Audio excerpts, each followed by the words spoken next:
یہ تغافل دل یار، اس ناول کو تحریر کیا ہے بشرا سیال نے۔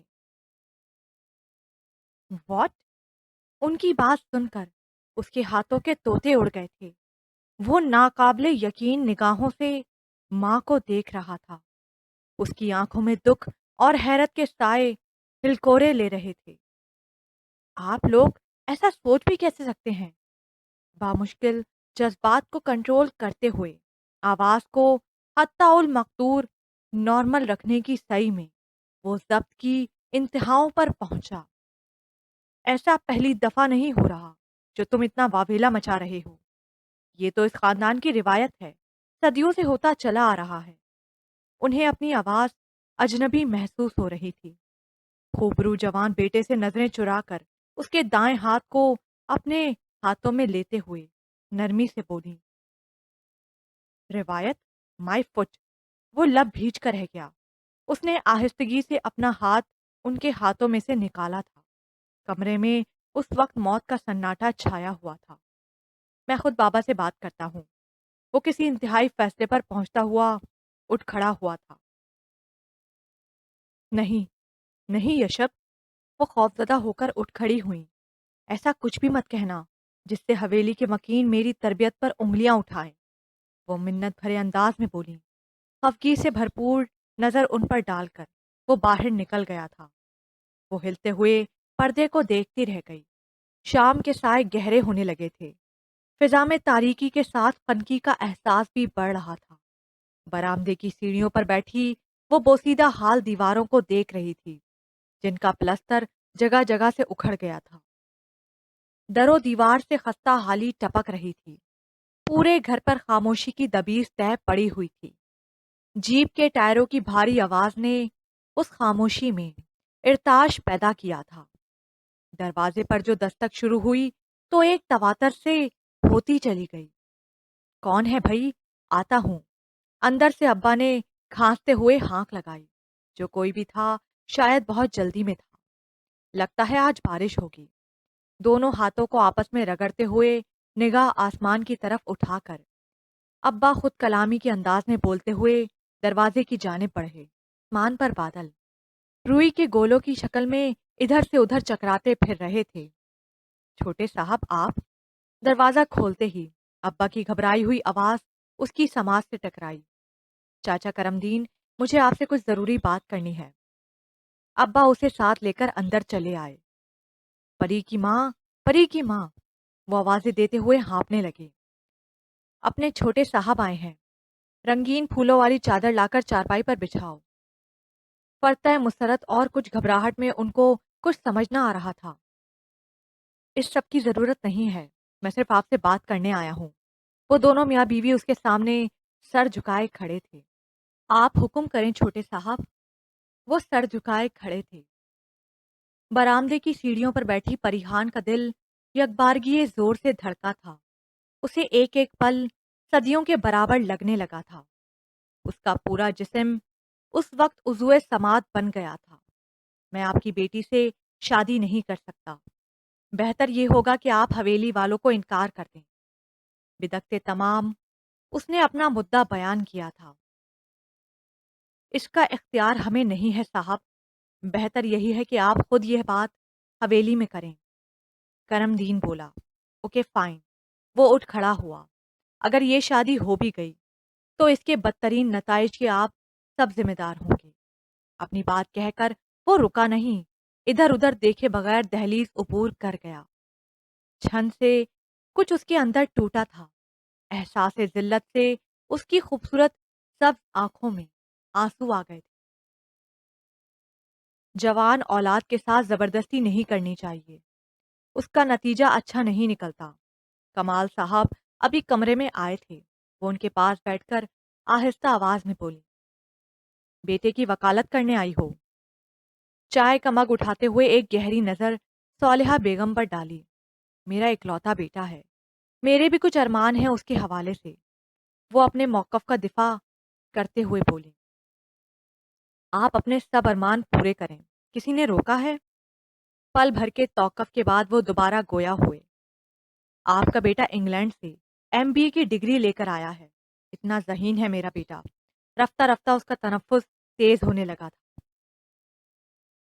خوبصورتی میں خاندان کا کوئی لڑکا اس کے برابر کا نہیں۔ یہ شادی بالکل بے جوڑ ہے۔ وہ دونوں ہی ساتھ خوش نہیں رہ سکتے۔ ان کے لہجے میں دبا دبا سا احتجاج تھا۔ بس بہت ہو گیا صالحہ بیگم۔ صاحبزادے کو اس لیے اعلیٰ تعلیم نہیں دلوائی تھی کہ ہمیں ہی آنکھیں دکھانے لگے۔ باہر سے پڑھنے کا یہ مطلب ہرگز نہیں ہوتا کہ اپنے خاندان اور خون کو حقیر سمجھا جائے۔ وہ بچی کوئی غیر نہیں ہے۔ پھر تم نے شاید پریحان کو دیکھا نہیں ہے۔ وہ کسی طرح بھی یشب سے کم نہیں ہے۔ چاند سورج کی جوڑی لگے گی دونوں کی۔ وہ اطمینان سے بولے۔ خون اور خاندان کی بات تو آپ رہنے ہی دیں۔ کیا میں نہیں جانتی کہ یہ شادی کس مقصد کے تحت ہو رہی ہے؟ ان کی آنکھوں کے گوشے بھیگنے لگے تھے۔ صالحہ بیگم، میں آغا جان کے سامنے مجبور ہوں۔ ان کے لہجے میں بے بسی تھی۔ آپ آغا جان کے سامنے، میں آپ کے اور میرا بیٹا خاندانی روایت کے سامنے مجبور ہے۔ رشتے دل سے اور پیار و محبت سے بنائے جاتے ہیں، مجبوریوں سے نہیں۔ جن رشتوں کی بنیاد مجبوریوں پر رکھی جائے وہ کبھی پائیدار نہیں ہوتے۔ وہ وہاں سے اٹھ گئی تھی۔ دوبارہ دونوں میں کوئی بات نہیں ہوئی تھی۔ آ جاؤ، اس کے دستک دیتے ہی اندر سے آغا جان کی بارعب آواز آئی تھی۔ اس کے حوصلے پست ہونے لگے تھے۔ ساری دلیلیں، ساری باتیں ذہن سے کہیں محو ہو گئی تھیں۔ السلام علیکم۔ اس نے اندر داخل ہو کر سلام کیا۔ بیٹھو۔ وہ پرسوچ نگاہوں سے اسے دیکھ رہے تھے، جس کی آنکھوں اور چہرے پر بغاوت کا عکس انہیں صاف دکھائی دے رہا تھا۔ حالات کو اپنے حق میں کرنے کے لیے انہیں بہت ہوشیاری اور سمجھداری سے کام لینا تھا۔ کیسی چل رہی ہے تمہاری فیکٹری؟ ان کے بیٹھتے ہی وہ بھی ان سے کچھ فاصلے پر بیٹھ گیا تھا۔ اس کا انداز بہت چوکنا تھا۔ جی ٹھیک۔ وہ اپنے جوتے سے کارپیٹ پر ہولے سے ضرب لگا رہا تھا۔ یہ حرکت اس کی اندرونی کیفیت اور دماغی الجھن کی غماز تھی۔ آپ کو یاد ہوگا، اس فیکٹری کو لگانے میں ہم نے اس وقت آپ کا بھرپور ساتھ دیا جب کمال آپ کی شدید مخالفت کر رہا تھا۔ وہ پل بھر کو رکے اور سگار سلگانے لگے۔ آپ پڑھنے کے لیے باہر جانا چاہتے تھے، تب بھی کمال کی مخالفت کے باوجود ہم نے آپ کو باہر بھجوایا۔ وہ آہستہ آہستہ اصل موضوع پر آ رہے تھے۔ سگار کا لمبا کش لگاتے ہوئے انہوں نے دھواں فضا کے سپرد کیا۔ صرف یہی نہیں، ہم نے ہمیشہ آپ کو سب بچوں سے بڑھ کر چاہا ہے، پیار دیا ہے۔ آپ ہمارے منظور نظر، ہمارے دل کا چین ہو۔ آپ کی خواہشات کا ہمیشہ احترام کیا۔ پھر ایسا کیوں ہے کہ زندگی میں پہلی مرتبہ ہم نے آپ سے کچھ مانگا اور آپ انکاری ہیں؟ آغا جان نے ایسا جال پھینکا تھا کہ وہ اس میں پھنستا چلا گیا۔ آپ کا حکم سر آنکھوں پر، مگر آغا جان آپ خود سوچیں، جس لڑکی سے میری سرے سے کوئی انڈرسٹینڈنگ نہیں، ذہنی ہمانگی نہیں، اس کے ساتھ میں کیسے خوش رہ سکتا ہوں؟ وہ استفہامیہ نظروں سے ان کی طرف دیکھ رہا تھا۔ اصل انڈرسٹینڈنگ شادی کے بعد ہوتی ہے، برخوردار۔ ان پر اس کی دلیل نے کوئی اثر نہ کیا تھا۔ وہ عمر میں مجھ سے بہت چھوٹی ہے، ابھی پورے 18 کی بھی نہیں ہوئی، جبکہ میں 28 کا ہوں۔ اتنا زیادہ عمر کا فرق ہمیں کبھی بھی بے تکلف نہیں ہونے دے گا۔ اس نے ہار نہ مانی۔ نکاح کے بولوں میں بہت طاقت ہوتی ہے۔ دونوں فریقوں میں اللہ تعالیٰ کی طرف سے موافقت پیدا ہو جاتی ہے۔ وہ اطمینان سے بولے۔ آغا جان، وہ ٹوٹلی ان پڑھ، اسکول کی شکل تک نہیں دیکھی اس نے۔ پڑھے لکھے ہونے کے لیے ڈگریوں کا ہونا ضروری نہیں ہے۔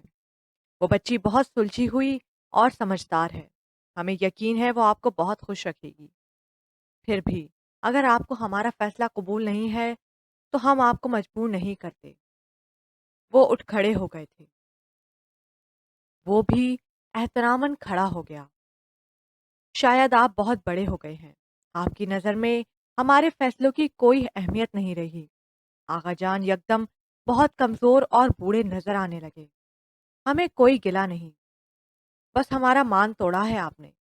اس کا دکھ مرتے دم تک رہے گا۔ وہ آپ دیدہ ہو گئے۔ آغا جان، وہ بے چین ہوا تھا۔ میرا ایسا مطلب نہیں تھا۔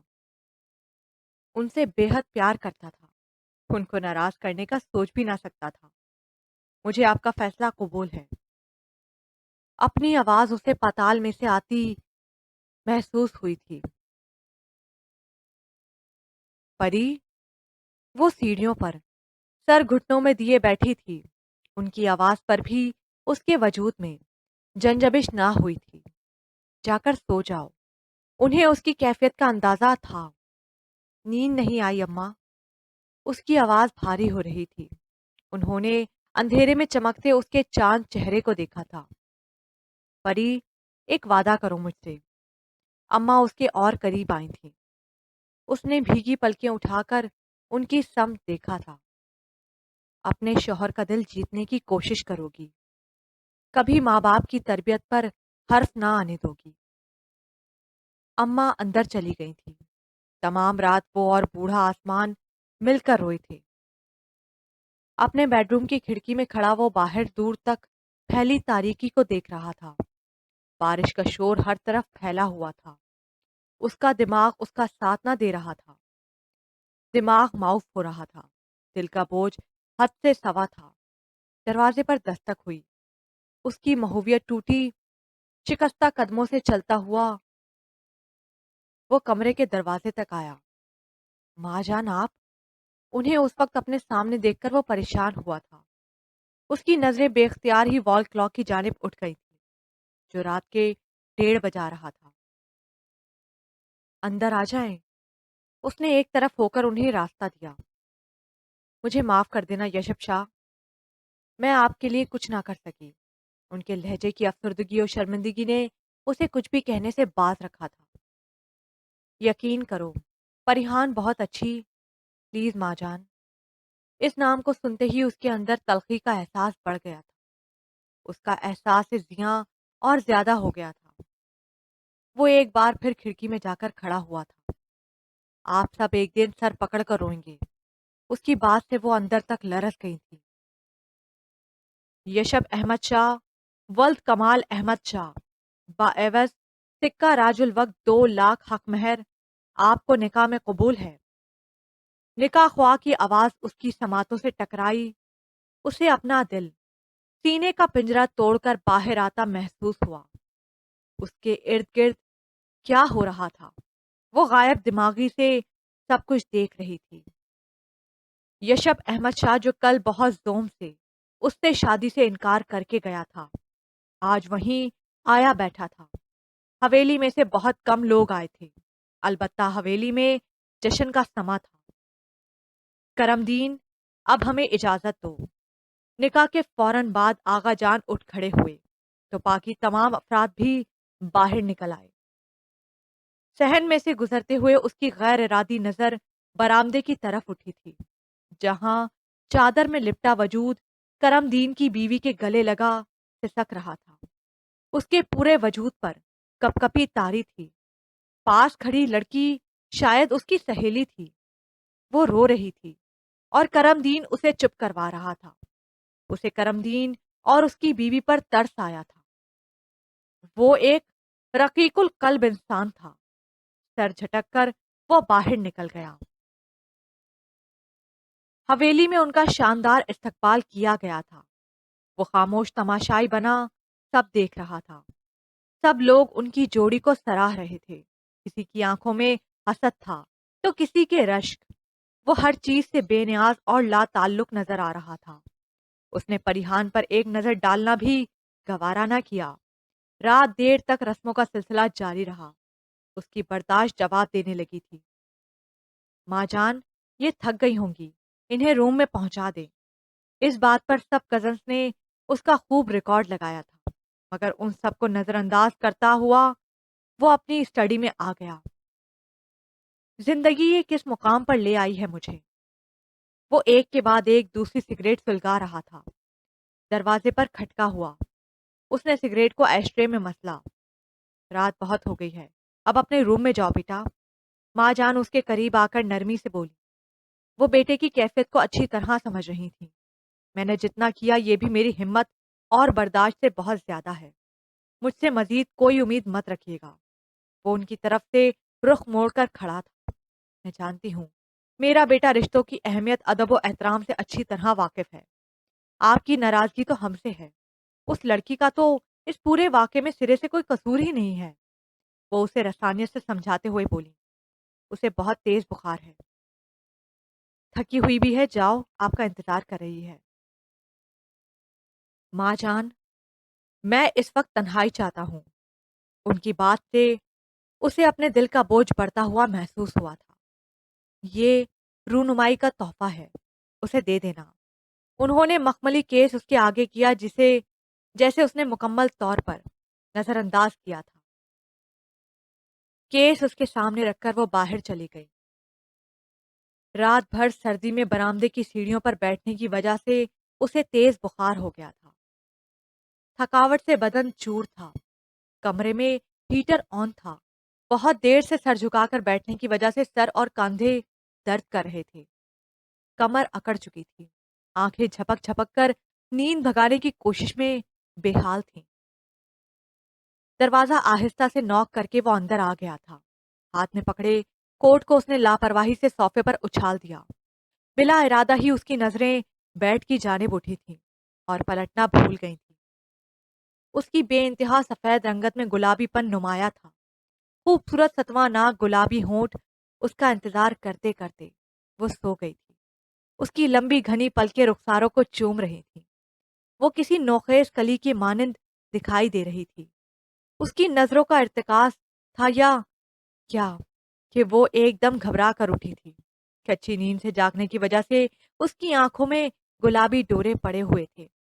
بڑی بڑی خمار آلود آنکھوں سے اس نے اس کی جانب دیکھا تھا۔ دونوں کی نظریں ملی تھیں۔ اس نے ایک لمبی سانس فضا کے سپرد کی اور وارڈروب کھول کر بلا مقصد ادھر سے ادھر ہاتھ مارنے لگا۔ وہاں سے فارغ ہو کر وہ صوفے پر بیٹھ گیا اور سگریٹ نکال کر اسے لائٹر کا شعلہ دکھایا۔ کیا کہوں اسے؟ وہ اس کے اندر کسی بھی طرح کا کوئی احساس جگانے میں ناکام رہی تھی۔ ایک دانستہ نظر کے بعد اس نے اسے آنکھ اٹھا کر بھی نہیں دیکھا تھا۔ وہ اس کے سامنے آ کر بیڈ پر بیٹھ گیا تھا۔ الفاظ اس کا ساتھ چھوڑ رہے تھے۔ کمرے میں گہرا سناٹا تھا۔ جب الفاظ گم ہو جائیں تو خاموشی کو بھی زبان مل جاتی ہے۔ ان کے درمیان بھی اس وقت خاموشی محو گفتگو تھی۔ خاموشی کی زبان کو پریحان بہت اچھی طرح سمجھ رہی تھی۔ یہ ماں جان نے دیا ہے آپ کے لیے۔ بہت دقتوں سے اس نے خود کو بولنے کے لیے آمادہ کیا تھا۔ مخملی کیس اس نے احتیاط سے اس کی گود میں رکھا تھا۔ میں تھک گیا ہوں، آپ کو بھی شاید بخار ہے، آرام کریں آپ۔ وہ حکم پاتے ہی اٹھ کھڑی ہوئی تھی۔ 2 دن سے اس نے کچھ بھی کھایا پیا نہیں تھا۔ اس پر متضاد اتنا تیز بخار اور ساتھ تھکاوٹ۔ اس پر نقاہت طاری تھی۔ 2 قدم چلنے کے بعد اس کو زور کا چکر آیا تھا۔ یشب شاہ اپنی جگہ سے اٹھا تھا۔ خود کو گرنے سے بچانے کے لیے اس نے یشب کا بازو نادانستگی میں پکڑ لیا۔ یشب شاہ کو ایسا محسوس ہوا جیسے اس کا ہاتھ آگ کو چھو گیا ہو۔ بخار کی حدت سے اس کا جسم تندور کی مانند جل رہا تھا۔ اس نے ایک جھٹکے سے اپنا بازو اس کی گرفت سے آزاد کروایا تھا۔ وہ بمشکل سنبھل پائی تھی۔ کمرے کے وسط میں پہنچ کر وہ ناسمجھی کے عالم میں ادھر سے ادھر دیکھنے لگی۔ یہ سامنے ڈریسنگ روم ہے۔ یشب شاہ نے اس کی مشکل آسان کر دی تھی۔ وہ اس کی طرف دیکھے بغیر آگے بڑھ گئی۔ پری کی ماں، اری او پری کی ماں، کرم دین آوازیں دیتا ہوا گھر میں داخل ہوا۔ اس نے جلدی سے دوپٹے سے اپنے آنسو پوچھ ڈالے۔ جھلی ہے تو جو روتی ہے؟ بیٹی اتنے بڑے گھر میں بہو بن کر گئی ہے، تجھے تو مالک کا شکر ادا کرنا چاہیے۔ وہ اس کے پاس بیٹھ گیا اور لکڑیاں توڑ توڑ کر چولہے میں ڈالنے لگا۔ اسی بات سے تو ڈر رہی ہوں، پری کے ابا، کہاں ہم غریب اور کہاں وہ بڑے لوگ، پھر کیوں انہوں نے ہم سے رشتہ جوڑا؟ وہ اماں تھیں، ان کے دل میں ہزاروں وسوسے جنم لے رہے تھے۔ اپنی پری جیسی ایک بھی لڑکی نہیں ہے ان کے پورے خاندان میں، پھر یہ بھی تو ہو سکتا ہے نا کہ انہیں اس زیادتی کا احساس ہو گیا ہو جو، مگر میرے دل کو چین نہیں آ رہا، ان کی تشفی نہیں ہو رہی تھی۔ صبح جا کر مل لینا، تسلی ہو جائے گی تمہاری۔ وہ اٹھ کر صحن میں لگے نلکے سے ہاتھ منہ دھونے لگے تھے۔ وہ چینج کر کے آئی تو یشب شاہ کو کسی گہری سوچ میں متغرق پا کر وہ بیڈ پر چت لیٹا چھت سے لٹ کے فانوس کو گھور رہا تھا۔ وہ کچھ گھبرائی ہوئی اسی بیڈ کے پاس کھڑی رہی، بل آ کر خود ہی بیٹھ گئی۔ میں آپ کی بیٹی سے شادی نہیں کر سکتا۔ اس کے کان میں کسی نے سرگوشی کی تھی۔ وہ اس کی جانب یشب کیے وہ اس کی جانب پشت کیے بیٹھی تھی۔ کل شام کے واقعات اس کے ذہن میں تازہ ہو رہے تھے۔ سگریٹ کی بو کے ساتھ اس کے بدن سے اٹھتی دل فریب کلون کی مہک کمرے میں پھیلی ہوئی تھی۔ اس کے اندر زبردست جنگ چھڑی ہوئی تھی۔ اچانک وہ کسی فیصلے پر پہنچ کر اٹھا تھا۔ میں آغا جان اور پاپا کو بتا دوں گا کہ میں نے اس شادی کو دل سے قبول نہیں کیا۔ وہ تیزی سے اس کے قریب آیا تھا۔ اس کے وجود سے قطعی لا تعلق اور یکسر انجان بنا وہ بیڈ کی سائڈ ٹیبل سے چابی اٹھانے کے لیے جھکا تھا۔ وہ کھنکھنیوں سے اسے دیکھ رہی تھی۔ اس کا سائڈ پوز بہت اچھا لگ رہا تھا۔ خوبصورت ناک ایک شان اور غرور سے کھڑی تھی۔ وہ باہر نکل گیا۔ رشب، آپ ہوش میں تو ہیں؟ باہر سے دبی دبی سرگوشی کی آواز آئی تھی۔ اس وقت شہر جائیں گی؟ وقت دیکھا ہے؟ میرے اندر طوفان آیا ہوا ہے، جھکڑ چل رہے ہیں، سب کچھ تباہ ہو رہا ہے۔ آپ مجھے وقت مت بتائیے۔ اس کی آواز اس کی دلی کیفیت کی خماس تھی۔ وہ لڑکی جو اندر بیٹھی ہے تمہاری بیوی ہے، کیا سوچے گی؟ وہ اسے سمجھاتے ہوئے بولی۔ ماں جان، آپ جانتی ہے نا کہ میں ہر کام فیئر طریقے سے کرنے کا عادی ہوں۔ آپ سب نے مجھے بلیک میل کر کے یہ شادی تو کروا لی، مگر ضروری نہیں ہے جسے اپنے بیڈ روم میں جگہ دی ہے اسے دل میں بھی جگہ دی جائے، ذات کا حصہ بنایا جائے۔ یہ دلوں کے سودے ہوتے ہیں، زبردستی سے زبردستی سے طے نہیں ہوتے۔ ان کا جواب سنے بغیر وہ تیزی سے باہر نکلا تھا۔ حویلی کا گیٹ کھلا تھا اور زن سے جیپ اڑا لے گیا تھا۔ کئی متجسس نگاہیں گیٹ کی طرف اور پھر اس کے بیڈ روم کی جانب اٹھی تھیں۔ اس نے بیڈ روم کو اندر سے لاک کیا اور پھر کمرے کا جائزہ لینے لگی، جو اپنے مکین کی نفاست اور اعلیٰ ذوق کا منہ بولتا ثبوت تھا۔ اس نے وارڈروب کھولی تھی۔ اس کے کپڑے جوتے ایک ایک چیز سلیقے سے اپنی جگہ پر رکھی تھی۔ ڈریسنگ ٹیبل پر پرفیومز اور کئی قسم کی دوسری کریمیں موجود تھیں۔ جلد ہی اسے جائے نماز مل گئی تھی۔ یا اللہ، میری کیا غلطی ہے؟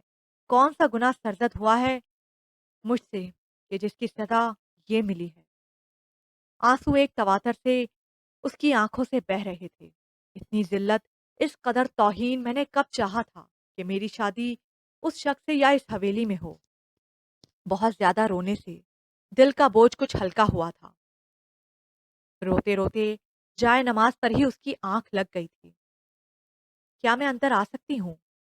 وہ سر جھکائے اپنے ہاتھوں کو بغور دیکھ رہی تھی۔ جب آواز سن کر اسے متوجہ ہونا پڑا۔ آ جائیں۔ وہ بدکتے تمام مسکرائی۔ وہ لڑکی چلتی ہوئی اس کے پاس آ کر بیٹھ گئی۔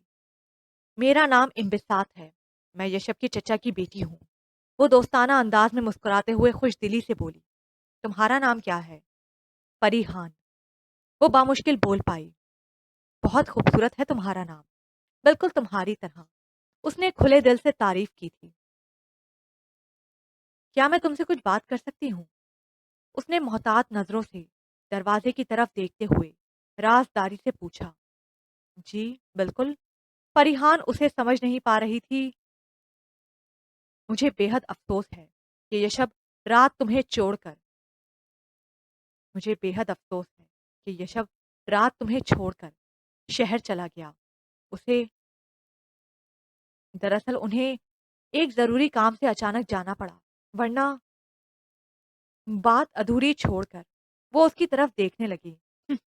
اس نے ایک سرد آ بھری اور مسکراتے ہوئے سے دیکھنے لگی۔ اس کی نظروں میں کیا تھا؟ ترہم، استضاحیہ، کچھ اور وہ سمجھ نہیں پائی۔ کاش ایسا ہی ہوتا، مگر افسوس یہ وجہ نہ تھی اس کے جانے کی۔ وہ مغرور شخص اپنے آگے کسی کو کچھ سمجھتا ہی نہیں۔ ایسے ہی اس نے میری محبت کو اور مجھے ٹھکرایا تھا۔ میرے سچے اور خالص جذبوں کو اپنے قدموں تلے روند کر چلا گیا تھا۔ وہ دم سادے بیٹھی تھی۔ بہت روئی تھی تب میں، مگر وہ بہت ظالم اور خود پسند ہے۔ اسے ذرا رحم نہ آیا مجھ پر۔ پھر مجھے پتا چلا کہ وہ اپنی کلاس فیلو نویرا کو پسند کرتا ہے۔ مجھے اس لڑکی سے شدید نفرت ہے۔ آغا جان نے اس کا رشتہ تمہارے ساتھ طے کیا تو سب سے زیادہ خوشی مجھے ہوئی کہ اگر وہ مجھے نہیں ملا تو اس چڑیل کو بھی نہ مل سکے گا۔ مگر تمہارے لیے ایک مشورہ ہے۔ وہ دم بخود بیٹھی اسے دیکھ رہی تھی۔ کبھی بھی اس سے محبت کرنے کی غلطی مت کرنا، سر پکڑ کر روکی۔ اسے عذابوں میں مبتلا کر کے وہ جا چکی تھی۔ کیا تم مذاق کر رہے ہو؟ وہ اس وقت آفس میں بیٹھا تھا، اس کا بیسٹ فرینڈ عمار اس کے سامنے تھا۔ یشب احمد شاہ پیپر ویٹ کو گھماتا سامنے دیوار پر لگے کیلنڈر کو گھور رہا تھا۔ میں 100% سنجیدہ ہوں یار، آغا جان نے میری شادی کروا دی ہے پرسوں۔ یوں اس طرح اچانک؟ وہ ابھی تک بے یقینی کے گہرے سمندر میں غوطہ کھا رہا تھا۔ تم نہیں جانتے یار، اس نے ایک تھکی ہوئی سانس فضا کے سپرد کی۔ اچانک آغا جان، بابا اور ماں جان کو جانے کیا سوجھی کہ ایک بالکل انجان اور ان پڑھ لڑکی کو میری بیوی بنا دیا۔ ارے نہیں! اس کی بات سے عمار کو حیرت کا شدید جھٹکا لگا تھا۔ تیرے جیسا بندہ جو پرفیوم، ٹائی اور موزے خریدتے ہوئے 1000 نقص نکال کر 100 نخرے کر کے مشکل سے کوئی ایک چیز خریدتا ہے، کیسے کسی ناپسندیدہ لڑکی کو اپنی بیوی بنا سکتا ہے؟ اسی بات کا تو دکھ ہے، مجھ سے اتنی محبت کرنے والے، میری رائے کو اہمیت دینے والے آغا جان نے زندگی کے سب سے اہم معاملے میں تمام اختیارات مجھ سے چھین لیے۔ عمار نے اس کی خوبصورت لائٹ براؤن آنکھوں میں جھانکا تھا جو کئی دنوں کے رت جگہ کی چگلی کھا رہی تھیں۔ یار، تمہیں انکار کر دینا چاہیے تھا، عمار تعصب سے سر ہلاتے ہوئے بولا۔ تمہیں لگتا ہے میں نے انکار نہیں کیا ہوگا؟ وہ اٹھ کر آفس کی گلاس وال کے پاس جا کر کھڑا ہو گیا تھا اور باہر سڑک پر بھاگتی دوڑتی ٹریفک کو دیکھنے لگا۔ کیسی ہے وہ لڑکی؟ وہ پوچھ بیٹھا۔ گاؤں میں رہنے والی ایک ان پڑھ 17-18 سالہ لڑکی کیسی ہو سکتی ہے؟ اس نے پلٹ کر سوال کر ڈالا۔ 17-18؟ عمار کو لگا شاید وہ اس سے مذاق کر رہا ہو۔ اسے اپنے عزیز ترین دوست کی اس ٹوٹی پھوٹی حالت پر دکھ ہو رہا تھا۔ اماں! وہ دوڑ کر ان سے لپٹ گئی تھی۔ کیسی ہو پری؟ اسے لپٹاتے ہوئے پیشانی چوم کر بولی۔ میں ٹھیک ہوں اماں، ابا کیسے ہیں؟ وہ تمہیں بہت یاد کرتے ہیں، میں ملنے آؤں گی ابا سے۔ ان کے شانے پر سر رکھے وہ محبت سے چور لہجے میں بولی۔ چھوٹے صاحب اتنی جلدی شہر کیوں چلے گئے تھے؟ وہ تیرے ساتھ ٹھیک تو ہے نا؟ ان کا خدشہ زبان کی نوک پر آ ہی گیا تھا۔ وہ اسے کھوج سی نظروں سے دیکھ رہی تھیں۔ اماں، وہ بہت اچھے ہیں، بس اچانک کسی ضروری کام سے شہر جانا پڑ گیا۔ وہ تو مجھ سے معافی بھی مانگ رہے تھے کہ شادی سے ایک دن پہلے تمہارے گھر آ کر انکار کیا تھا۔ دراصل وہ کچھ ناراض تھے۔ وہ اپنے بوڑھے ماں باپ کو کوئی دکھ نہیں دینا چاہتی تھی۔ اس کی باتوں سے ان کے چہرے پر طمانینت کا احساس ابھرا تھا۔ یہ دیکھیں، مجھے یہ سیٹ دیا ہے انہوں نے، اور یہ کنگن ان کی امی نے۔ وہ ان کا دھیان بٹانے کی غرض سے بولی۔ السلام علیکم خالہ۔ اسی وقت انبساط وہاں آئی تھی۔ آپ کو آغا جان نے یاد فرمایا ہے۔ وہ صوفے پر بیٹھ گئی۔ تم نے اپنی امی کو تو کچھ نہیں بتایا؟ ان کے باہر نکلتے ہی وہ اسی کے پاس آئی۔ نہیں، میں انہیں دکھ نہیں دینا چاہتی۔ ویری گڈ، تم بہت سمجھدار ہو، مجھے تم سے یہی امید تھی۔ اس نے پیار سے اس کا گال تھپتھپایا تھا۔ وہ عمر میں یشب کے برابر تھی۔ بہت جلد اس نے پریحان سے دوستی کر لی تھی۔ اذیت کے بے شمار دن اور بے چینی کی کئی راتیں گزر گئیں۔ اسے کہہ دو ایک بار آ کر اذیت مختصر کر دے۔ وہ زیادہ وقت اپنے کمرے میں ہی گزارتی تھی۔ یشب جو گیا تو پلٹ کر حویلی کی خبر نہ لی۔ اسے انبساط سے ہی معلوم ہوا تھا کہ حویلی میں بھی وہ اپنی ماں کے علاوہ کسی سے فون پر بھی بات نہیں کرتا۔ ہیرو بنا پھرتا ہے۔ وہ غصے سے بولی۔ ہیرو تو ہے۔ اس کے دل نے سرگوشی کی۔ نہ چاہتے ہوئے بھی وہ اس کی منتظر رہنے لگی تھی۔ انبساط کے لاکھ منع کرنے کے باوجود وہ ان راہوں پر چل نکلی تھی جن پر خاردار کانٹوں کے سوا کچھ نہ تھا۔ اسے شہر گئے ہوئے 2 ماہ ہو چکے تھے۔ اس نے پلٹ کر پریحان کی خبر لی نہ حویلی میں قدم رکھا تھا۔ ماں جان کی ہر فون کال کے جواب میں وہ مصروفیت کا بہانہ کر دیتا۔ صاحب، آغا جان آئے ہیں۔ وہ ابھی کچھ دیر پہلے آفس سے لوٹا تھا۔ فریش ہو کر ڈریسنگ کے سامنے کھڑا بال بنا رہا تھا جب فضل نے آ کر اطلاع دی۔ ارے! برش کو ڈریسنگ ٹیبل پر پھینک کر وہ عجلت میں کمرے سے نکلا تھا۔ السلام علیکم آغا جان۔ اس نے سعادت مندی سے سر جھکا کر سلام کیا تھا۔ اتنے دنوں کی بوجھل طبیعت انہیں اچانک سامنے دیکھ کر فریش ہو گئی تھی، مگر یہ خوشی بھی چند لمحوں کی تھی۔ آغا جان سے بغل گیر ہوتے ہوئے اس کی نظر ان کے عقب میں کچھ گھبرائی ہوئی پریحان پر پڑی۔ وہ چکرا کر رہ گیا۔ آپ تو ہمیں بھول بیٹھے تھے، مجبوراً ہمیں خود آنا پڑا۔ اس سے الگ ہو کر انہوں نے پریحان کو اشارہ کیا تھا۔ السلام علیکم۔ اس نے کچھ ڈرتے اور جھجکتے ہوئے سلام کیا۔ یشب نے صرف سر ہلانے پر اکتفا کیا تھا۔ وہ دونوں بیٹھے تو پریحان بھی تکلف سے صوفے کے کنارے پر ٹک گئی۔ کمزور ہو گئے ہو، خیال نہیں رکھتے اپنا؟ وہ اس کے موڈ کو بدلتے دیکھ چکے تھے۔ ان کو دیکھ کر جو بشاشت اس کے چہرے پر آئی تھی، وہ پریحان کو دیکھ کر فوراً غائب ہو گئی تھی۔ اس کا ٹائم نہیں ملتا تمہارا خیال رکھنے کے لیے، یہ اپنی بیٹی میں آپ کے حوالے کر کے جا رہا ہوں۔ بہت سمجھدار اور سگھڑ ہے۔ جاؤ پری بیٹا، منہ ہاتھ دھو کر آ جاؤ، پھر چائے پیتے ہیں۔ یشب کے سامنے سمجھدار اور سگھڑ کہلائے جانے پر وہ جھینپتے ہوئے وہاں سے اٹھی تھی۔ آغا جان، یہ زیادتی ہے۔ پریحان کے وہاں سے اٹھتے ہی اس نے دبا دبا احتجاج کیا تھا۔ بیوی ہے وہ تمہاری، 2 ماہ سے حویلی میں بیٹھی ہے، آپ کی راہ تک رہی ہے، اس کے ساتھ ساتھ اپنے ساتھ بھی زیادتی کر رہی ہیں آپ۔ وہ رسانیہ سے سمجھانے لگے۔ آغا جان، مجھے اس سے کوئی اٹیچمنٹ محسوس نہیں ہوتی۔ وہ جھنجھلاہٹ کا شکار تھا۔ ساتھ رہو گے تو اٹیچمنٹ بھی ہو جائے گی اور محبت بھی۔ میں نے یہاں کسی کو نہیں بتایا کہ میری شادی ہو گئی ہے۔ اپنے فرینڈز اور آفس کے ورکرز کو کیا بتاؤں گا؟ یہ کون ہے؟ وہ ابھی بھی الجھن کا شکار تھا۔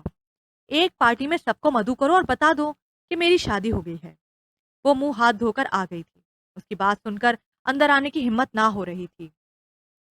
میری لاج رکھ لو، اور اگر 1 سال گزرنے کے بعد بھی اس کے لیے کوئی جذبہ دل میں محسوس نہ ہو تو اسے طلاق دے کر بھلے دوسری شادی کر لینا۔ میں خود آپ کا ساتھ دوں گا۔ وہ سانس روکے باہر کھڑی تھی۔ اس پر گویا 7 آسمان گر پڑے تھے۔ طلاق؟ اس کے لبوں نے بے آواز جنجبش کی تھی۔ اس نے دزدیدہ نگاہوں سے لاؤنج کے کھلے دروازے کو دیکھا تھا۔ آغا جان کے جانے کے بعد وہ اٹھ کر بیڈ روم میں چلا گیا تھا۔ تقریباً آدھے گھنٹے بعد اس کی واپسی ہوئی تھی تو اس نے اسے اسی حالت میں وہیں بیٹھے پایا۔ اس کے انداز نشست میں ذرا بھی فرق نہ آیا تھا۔ اگر آپ کا مراقبہ ختم ہو گیا ہو تو اندر تشریف لے جائیے۔ اس کی آواز پر اس نے چونک کر اسے دیکھا تھا۔ میں یہیں ٹھیک ہوں۔ کیا مطلب ہے یہیں ٹھیک ہوں؟ اس نے آگے بڑھ کر اس کا سوٹ کیس اٹھا لیا تھا۔ چلے اندر، وہ تہمکانہ لہجے میں بولا۔ میں نے کہا نا کہ آپ مجھے یہیں رہنے دیں۔ وہ ٹس سے مس نہ ہوئی۔ حویلی سے یہاں میرے گھر تک آ گئی ہو تو پھر میرے بیڈ روم میں جاتے ہوئے کیسا نخرا؟ وہ استدعائیہ انداز میں بولا۔ اس کے لہجے میں چھپے طنز کی گہری کاٹ کو محسوس کرتے ہوئے وہ بلبلا اٹھی۔ اس کی روح تک تڑپ اٹھی۔ میں یہاں اپنے شوق اور خوشی سے نہیں آئی ہوں، مجھے آغا جان لے کر آئے ہیں۔ شدید توہین کے احساس سے اس کی آواز بھرا گئی تھی۔ شوق سے بیٹھو یہاں، جب سردی محسوس ہوگی تو خود اندر آؤ گی، میں بلانے نہیں آؤں گا اب۔ اس پر ایک نگاہ غلط انداز ڈالتے ہوئے وہ بیڈ روم میں چلا گیا تھا۔ میں نے آپ سے کب کہا کہ آپ مجھے بار بار بلانے آئیں؟ بیڈ روم کی طرف جاتے ہوئے اس کی آواز نے یشب شاہ کا تعاقب کیا تھا۔ اس نے مڑ کر خمشگین نگاہوں سے اسے گھورا تھا۔ سوتے میں اچانک اس کی آنکھ کھل گئی تھی۔ اسے حیرت کا شدید جھٹکا لگا تھا کہ ابھی تک وہ روم میں نہیں آئی تھی۔ اس نے سائڈ ٹیبل سے اپنی رسٹ واچ اٹھا کر دیکھا، رات کے 2:15 کا وقت تھا۔ وہ گھبرا کر باہر نکلا تھا۔ مائی گاڈ! وہ لاؤنج میں صوفے پر سر کے نیچے کشن رکھے اپنی میرون شال اوپر پھیلائے پاؤں سمیٹ کر سو رہی تھی۔ کیا مجھے اسے جگانا چاہیے؟ چند ثانیے چھچو پنج میں مبتلا کھڑا رہا اور پھر اندر سے کمبل لا کر اس کے اوپر ڈال دیا۔ اس کے چہرے پر بلا کی معصومیت اور سادگی تھی۔ واپس بیڈ روم میں آ کر وہ دوبارہ سو گیا تھا۔ میں کچھ دنوں کے لیے یشب کے پاس جانا چاہتی ہوں۔ ناشتے کی میز پر وہ شوہر سے مخاطب ہوئی۔ میرا خیال ہے ہمیں کچھ دن انہیں تنہائی فراہم کرنی چاہیے۔ ممکن ہے اس طرح دونوں ایک دوسرے کو سمجھ جائیں۔ یشب اسے قبول کر لے۔ آپ اور آغا جان کی ضد نے میرا بیٹا مجھ سے چھین لیا ہے، بہت دور ہو گیا ہے وہ مجھ سے، وہ گلوگیر آواز میں بولی۔ وقتی ناراضی جلد ختم ہو جائے گی۔ کیا ہمیں اس کی جدائی کا غم نہیں؟ ہم باپ ہیں، محسوس کرتے ہیں اس کی کمی کو۔ کب ختم ہوگی اس کی ناراضی؟ 2 ماہ ہونے کو آئے ہیں، اس نے حویلی میں قدم نہیں رکھا۔ فون پر بات کرو تو بھی انتہائی مختصر جواب دیتا ہے۔ وہ ان کا اکلوتا لاڈلا بیٹا تھا جو منتوں اور مرادوں سے شادی کے 5 سال بعد ان کی گود میں آیا تھا۔ وہ اس کے لیے بہت حساس تھی۔ ایسا زیادہ دیر نہیں رہے گا۔ وہ کب تک پری سے نظریں چرائے گا؟ جب اسے قبول کرے گا تو یہاں بھی آ جائے گا۔ ان کی باتوں سے ماں کے بے چین دل کو قرار نہ آ رہا تھا۔ انہوں نے چپ سادھ لی۔ دور کہیں سے آذان کی آواز آ رہی تھی۔ اس کی آنکھ کھل گئی تھی۔ چند لمحے آنکھیں کھولے وہ نا سمجھی کے عالم میں ادھر ادھر دیکھتی رہی، مگر جب آہستہ آہستہ تمام حسیات بیدار ہونے لگی تو وہ سمجھ گئی کہ اس وقت کہاں ہے۔ اسے اپنا خستہ حال چھوٹا سا گھر یاد آیا جہاں اس وقت بہت پیارا سما ہوا کرتا تھا۔ جیسے ہی گاؤں کی مسجد سے اذان کی آواز بلند ہوتی تو وہ اور اماں اٹھ جاتی۔ وہ جاگنے کے باوجود سوتی بنی رہتی جب تک کہ اماں اسے آواز دے کر نہ جگائیں۔ کسی دن اگر میں گھر میں نہ ہوئی تو تم تو نماز کے لیے نہیں اٹھو گی۔ اماں نے پیار بھری خفگی سے اسے گھورا۔ تو مجھے ابا جگا دیں گے۔ وہ ان سے لپٹ گئی۔ اٹھ کر وضو کرو، نماز کا ٹائم نکل رہا ہے۔ اماں نے پیار سے اسے خود سے الگ کیا تھا۔ نماز پڑھ کر وہ قرآن پاک پڑھتی، پھر کتابیں لے کر بیٹھ جاتی۔ دیکھ لیں اماں، آج آپ نے نماز کے لیے نہیں جگایا، مگر جس کے لیے نماز پڑھنی تھی اس نے خود مجھے جگا دیا۔ خوبصورت ماضی کی یادوں میں کھوئے ہوئے اس کے لبوں پر دل فریب مسکراہٹ تھی۔ وہ سر جھٹک کر اٹھ بیٹھی۔ یہ کمبل، اپنے اوپر کمبل دیکھ کر وہ کچھ گھبرائی تھی، مگر اگلے ہی لمحے دل کی سرزمین میں ایک لطیف جھونکا چھو کر گزر گیا تھا۔ وہ وضو کرنے واش روم چلی گئی تھی۔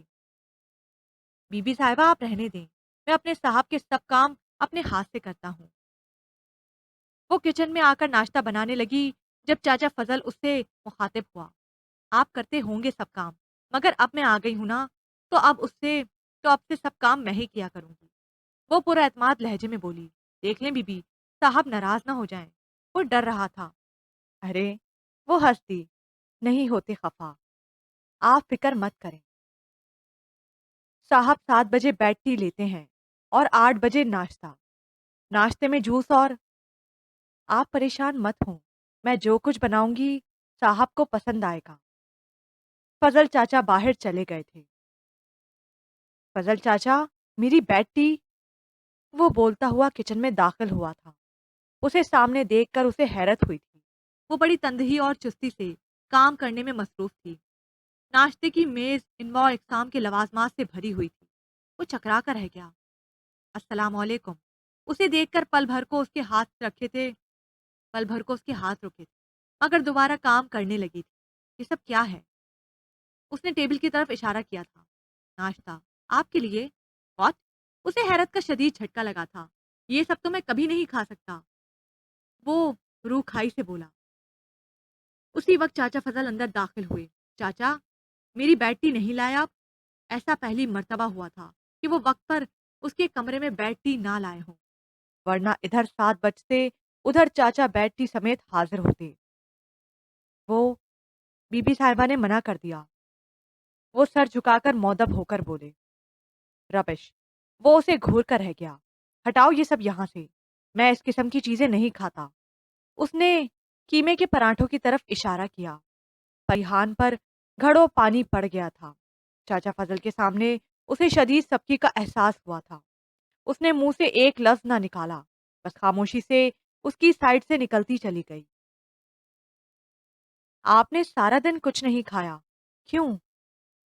شام کو وہ گھر آیا تو چاچا فضل نے بتایا کہ اس نے سارا دن کچھ نہیں کھایا اور کمرے سے باہر بھی نہیں نکلی۔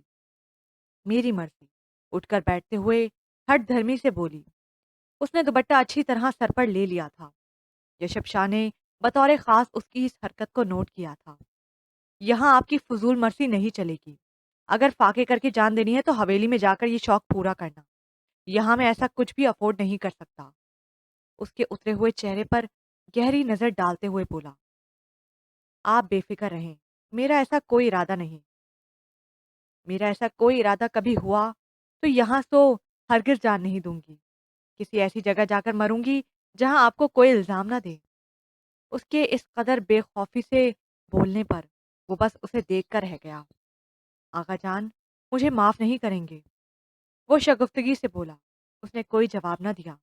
میں شوارما اور آئس کریم لایا ہوں، آپ فریش ہو کے آ جاؤ، وہ مساہلت آمیز لہجے میں بولا۔ میں اس قسم کی چیزیں نہیں کھاتی۔ اس نے ادھار چکایا۔ "ہں۔"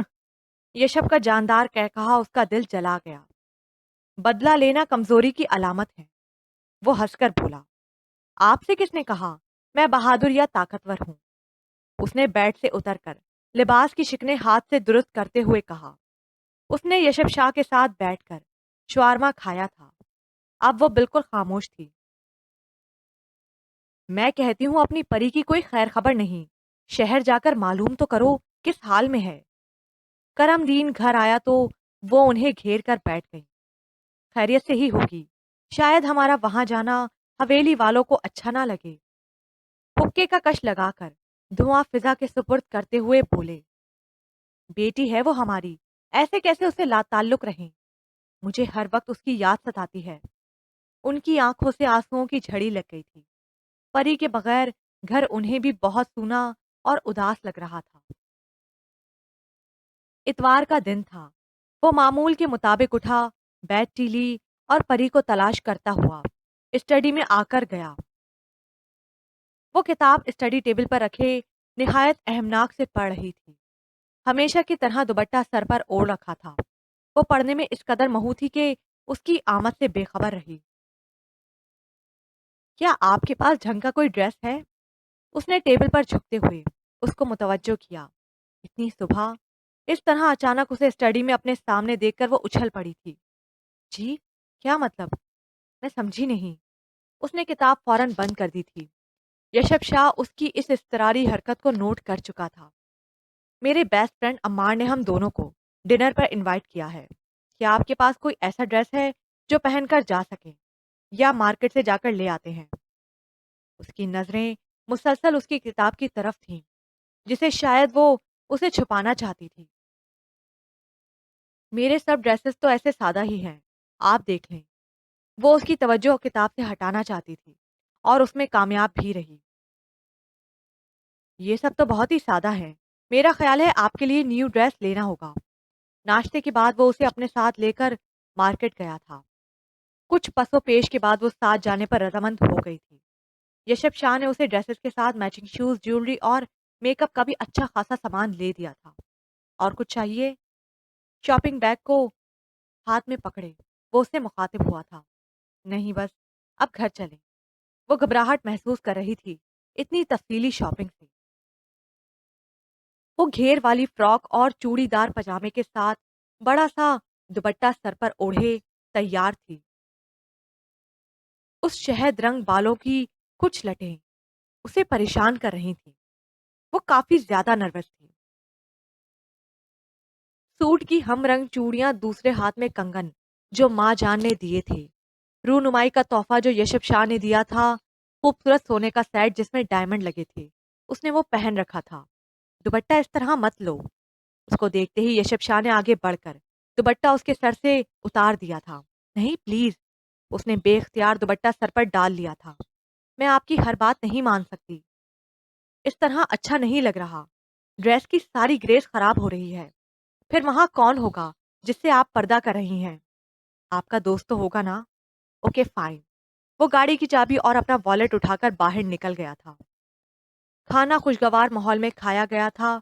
وہ یہاں آتے ہوئے جس قدر نروس تھی، عمار اور اس کی مسز سے ملنے کے بعد اس کی جھجک ختم ہو گئی تھی۔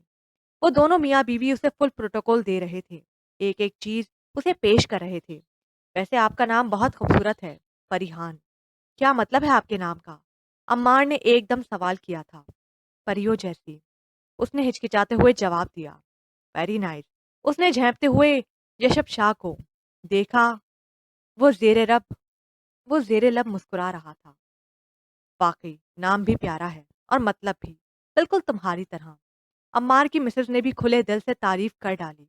وہ بہت جلد اس سے فرینک ہو گئی تھی، مگر پری زیادہ وقت خاموش ہی رہی۔ آؤ پریحان، ہم کچن میں چلتے ہیں، چائے بناتے ہیں۔ ان دونوں کی بورنگ باتیں شروع ہو گئیں۔ ان دونوں نے بزنس کے متعلق باتیں شروع کی تو فریحہ بور ہونے لگی۔ فریحان خاموشی سے اس کے ساتھ کچن میں آ گئی۔ ویسے بہت خاموشی سے شادی کروا لی یشب نے۔ چلو شکر ہے، اسے بھی کوئی لڑکی پسند تو آئی۔ عمار کو تو یہی کہتا تھا کہ ارینج میرج ہے میری، لیکن تم سے ملنے کے بعد مجھے یقین ہو گیا ہے کہ وہ جھوٹ بولتا ہے۔ وہ شرارت آمیز انداز میں بولی، ویسے جھوٹ بولتا نہیں ہے وہ۔ اس نے چولہا جلاتے ہوئے کہا، وہ سچ کہتے ہیں، ہماری ارینج میرج ہے۔ اسے یہ ہرگز گوارا نہ تھا کہ یشب شاہ کو کوئی جھوٹا سمجھے۔ ویسے میں مذاق کر رہی تھی، مجھے اس کی نیچر کا پتہ ہے۔ یونیورسٹی میں ہم تینوں ایک ہی کلاس میں پڑھتے تھے۔ ہماری ایک کلاس فیلو ہوا کرتی تھی، نویرا۔ اس نام پر اس کا دل زور زور سے دھڑکنے لگا تھا۔ بہت کوشش کی تھی اس نے یشب کو اپنے دام الفت میں پھنسانے کی، مگر اس نے اسے کبھی لفٹ نہیں کروائی تھی۔ اب کہاں ہوتی ہیں وہ؟ نہ چاہتے ہوئے بھی وہ پوچھ بیٹھی۔ بے فکر رہو، اس کی شادی ہو گئی ہے 3 سال پہلے، اب تو بیٹا بھی ہے اس کا۔ فریحان نے سکون کا سانس لیا۔ پہاڑ جیسا بوجھ اس کے اعصاب سے اتر گیا تھا۔ چائے پیتے ہوئے اس کا موڈ بہت اچھا تھا۔ یہ بات یشب نے بطور خاص محسوس کی تھی۔ اوکے یار، اب اجازت۔ چائے پیتے ہی یشب شاہ فوراً اٹھ کھڑا ہوا تھا۔ کچھ دیر تو اور رکو۔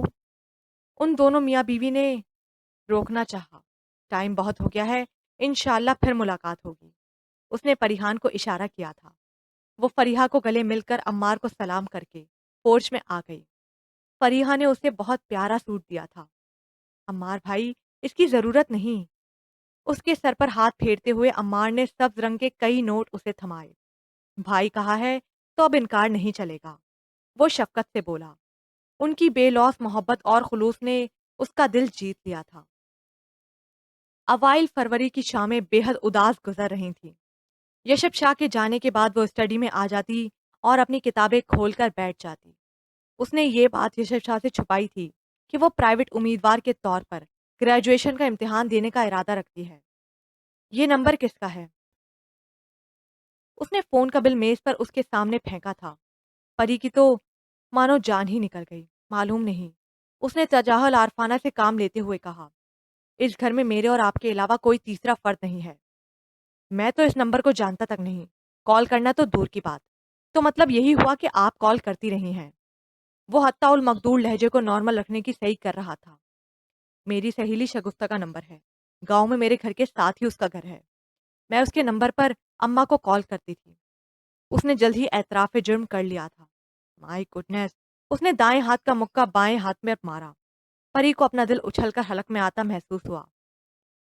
آپ کو اپنی سہیلی سے بات کرنا تھی یا اماں سے؟ مجھے کہا ہوتا، جانتی ہیں کتنا زیادہ بل آیا ہے، صرف آپ کی اس حماقت کی وجہ سے جو آپ نے لینڈ لائن نمبر سے موبائل فون پر کال کر کے کی۔ سوری، آئندہ ایسا نہیں ہوگا۔ وہ سر جھکائے مجرم بنی بیٹھی تھی۔ پہلے دن سے آج تک آپ نے میرے لیے پرابلمز کریٹ کی ہیں، آپ کو کچھ سمجھ نہیں آتی۔ اس نے ایک غصے بھری نظر اس کے خوف سے پیلے پڑتے چہرے پر ڈالی۔ آپ کو کچھ بھی سمجھانا فضول ہے۔ اس کا انداز نہایت حد تک آمیز تھا۔ وہ وہاں سے چلا گیا تھا۔ وہ سب نیم واہ کیے دکھ اور حیرت کے ملے جلے جذبات کا شکار ساکت بیٹھی تھی۔ اس کے الفاظ تیر کی طرح اس کے پہلو میں پیوست ہوئے تھے۔ یعنی حد ہو گئی حماقت کی۔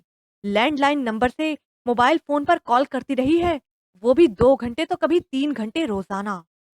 وہ شدید غصے میں تھا۔ دل کو اتنا چھوٹا مت کرو یار، بیوی ہے وہ تمہاری۔ کیا ہو گیا اگر بل زیادہ آ گیا؟